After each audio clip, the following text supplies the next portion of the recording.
Assalamualaikum warahmatullahi wabarakatuh.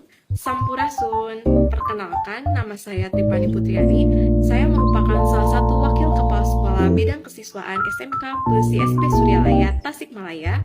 Dalam kesempatan ini, saya akan melakukan sharing best practice atau praktik baik mengenai pemberian hukuman, konsekuensi, dan juga restitusi. Nah, berdasarkan hasil diseminasi saya bersama Pak Dede Ruhyat selaku CGP dari SMK Pulsi SP Suryalaya, saya jauh lebih memahami apa itu pemberian hukuman, apa itu pemberian konsekuensi, dan juga restitusi terhadap siswa-siswi saya. Nah, baik, kita mulai dengan hukuman. Hukuman, menurut pemahaman saya, berdasarkan beberapa pemaparan materi oleh Pak Dede Ruhyat, hukuman merupakan suatu peraturan yang dibuat satu arah oleh guru. Artinya, ketika pemberian hukuman, siswa tidak mengetahui apa yang akan dia terima, karena tidak ada kesepakatan sebelumnya antara guru dengan siswa. Apabila terjadi suatu pelanggaran, maka dia akan mendapatkan hukuman seperti apa.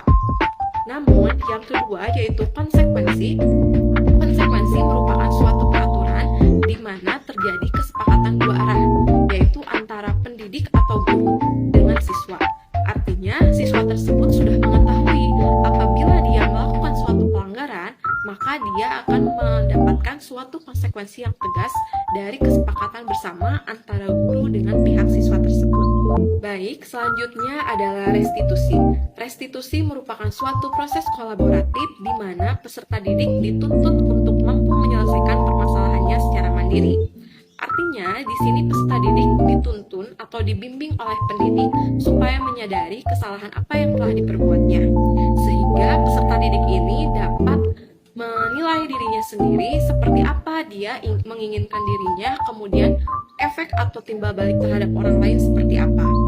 Nah, ketika dia melakukan suatu kesalahan, maka dia akan menyimpulkan secara sendiri bahwa apa yang dilakukannya itu merupakan suatu hal yang negatif. Ketika dia sudah membuat bahwa dirinya telah melakukan suatu hal yang negatif, maka akan timbul dari perasaan dirinya sendiri bahwa dia harus memperbaiki sesuatu yang salah tersebut. Nah, perbaikan tersebut merupakan solusi yang diberikan oleh siswa, tapi tanpa pemberitahuan atau tanpa bimbingan dari seorang pendidik. Jadi, peserta didik tersebut dapat menyimpulkan apa solusi terbaik yang dapat ia berikan untuk memperbaiki kesalahan yang telah ia lakukan. Misalnya dalam pemberian hukuman, saya bisa memberikan contoh seperti ini. Ketika di kelas, misalkan secara tidak sengaja kita memergoki seorang siswa bermain atau memainkan HP tanpa sepengetahuan kita. Nah, untuk hukuman, berarti secara langsung pendidik tersebut akan dengan tegas menegur siswa tersebut dan ada juga yang sampai mengambil HP-nya.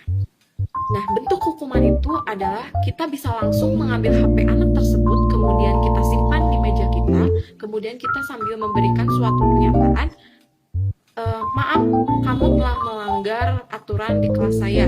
Sebagai hukumannya, HP kamu saya ambil, dan kamu dapat mengambil HP ini setelah jam pelajaran selesai.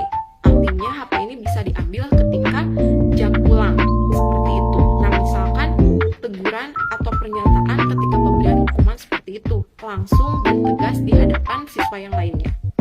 Yang kedua, bisa saja misalkan ketika kita memergoki anak tersebut memainkan handphone saat kita pembelajaran, kita bisa saja berkeliling, kemudian kita bisa menepuk anak tersebut mengingatkan jangan sekali-kali lagi memainkan handphone. Kemudian dari sana kita membuat suatu kesepakatan di kelas.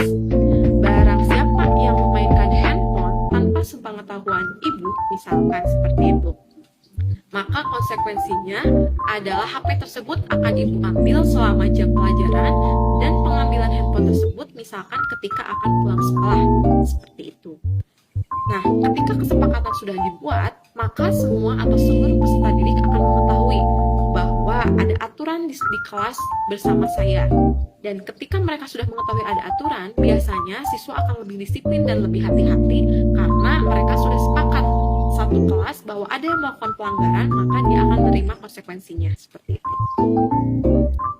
Nah, baik, selanjutnya yaitu restitusi. Kalau untuk restitusi, misalkan seorang pendidik mengetahui bahwa ada satu orang siswa yang memainkan handphone tanpa sepengetahuannya ketika pembelajaran, dan ia lebih fokus memainkan handphone ketimbang memperhatikan guru tersebut. Guru tersebut tidak akan menegur secara langsung, tetapi selesai pembelajaran, guru tersebut akan memanggil siswa tersebut untuk berbicara secara tatap mata.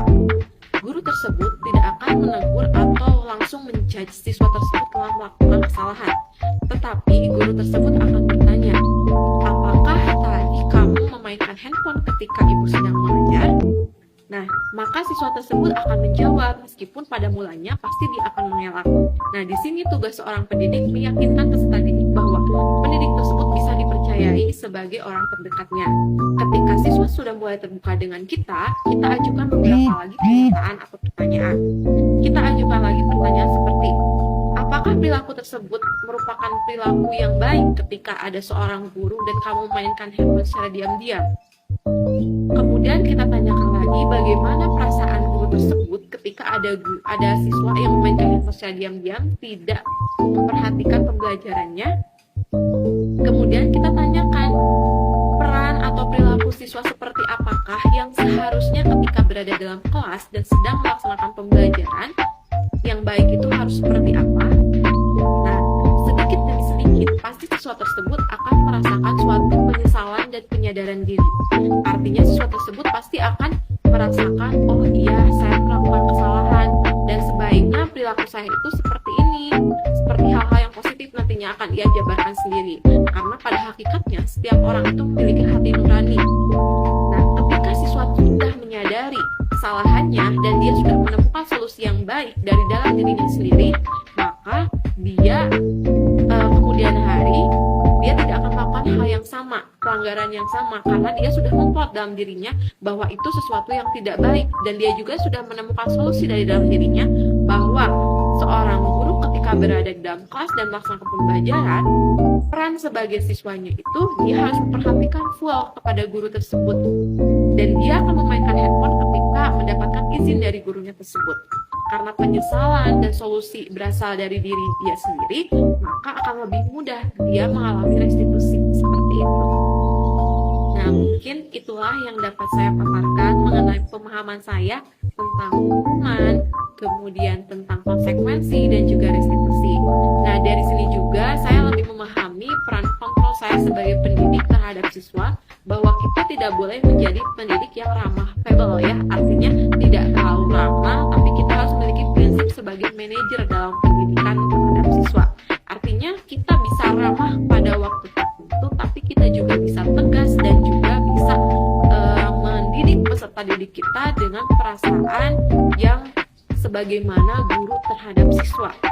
Jadi ada masa di mana kita ramah, di mana kita bisa tegas dan bisa mendidik secara tegas peserta didik kita supaya dia dapat menghormati dan menghargai kita tetap sebagai guru. Baik, terima kasih atas perhatiannya. Wassalamualaikum warahmatullahi wabarakatuh.